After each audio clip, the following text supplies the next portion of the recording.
যদি আপনি নিরপেক্ষতা বজায় রাখতে চান তাহলে সেই এনসিপি মার্কা দুইজনকে পদত্যাগ করতে বলুন। যদি পদত্যাগ না করে আপনি বিদায় করুন। ডক্টর মোহাম্মদ ইউনূস আপনার নেতৃত্বে গণ অভ্যুত্থানের পরে সাংবিধানিকভাবে অন্তর্বর্তীকালীন সরকার গঠিত হয়েছে, কিন্তু মনে করবেন না রোজ কিয়ামত পর্যন্ত আপনাদেরকে আমরা এই জায়গায় দেখতে চাইব। আপনার সরকার এখন মানুষ বলছে এনসিপি মার্কা সরকার।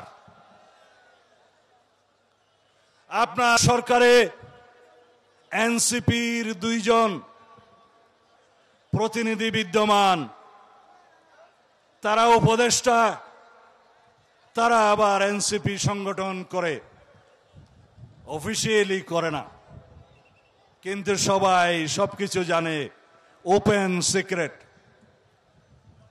যদি আপনি নিরপেক্ষতা বজায় রাখতে চান তাহলে সেই এনসিপি মার্কা দুইজনকে পদত্যাগ করতে বলুন। যদি পদত্যাগ না করে আপনি বিদায় করুন। আপনার সরকারে একজন বিদেশি নাগরিককে আপনি জাতীয় নিরাপত্তা উপদেষ্টা করেছেন। আপনার কি সেই আক্কেল জ্ঞান নাই? একজন বিদেশি নাগরিকের কাছে এই দেশের সেনাবাহিনী নিরাপত্তা সংক্রান্ত রিপোর্ট প্রদান করবে কিভাবে ভাবলেন? তিনি রোহিঙ্গা করিডোরের নামে, মানবিক করিডোরের নামে বাংলাদেশকে যুদ্ধক্ষেত্রে পরিণত করতে চায়। বাংলাদেশের মানুষের সাথে আপনি কথা বলেননি, এদেশের রাজনৈতিক দলসমূহের সাথে কোনো আলাপ আলোচনা করেননি। অত্যন্ত অ্যারোগ্যান্টলি আপনার সেই উপদেষ্টা বলছে তাতে নাকি কিছু যায় আসে না। এই জনসভা থেকে দাবি করছি সেই জাতীয় নিরাপত্তা উপদেষ্টাকে আপনি বিদায় করুন। সেই জাতীয় নিরাপত্তা উপদেষ্টা হয় নিজে পদত্যাগ করবে, না হয় আপনি তাকে বিদায় করবেন। এই দেশের নিরাপত্তা সংক্রান্ত কোনো জাতীয় দায়িত্ব বিদেশি নাগরিকের হাতে থাকতে পারে না।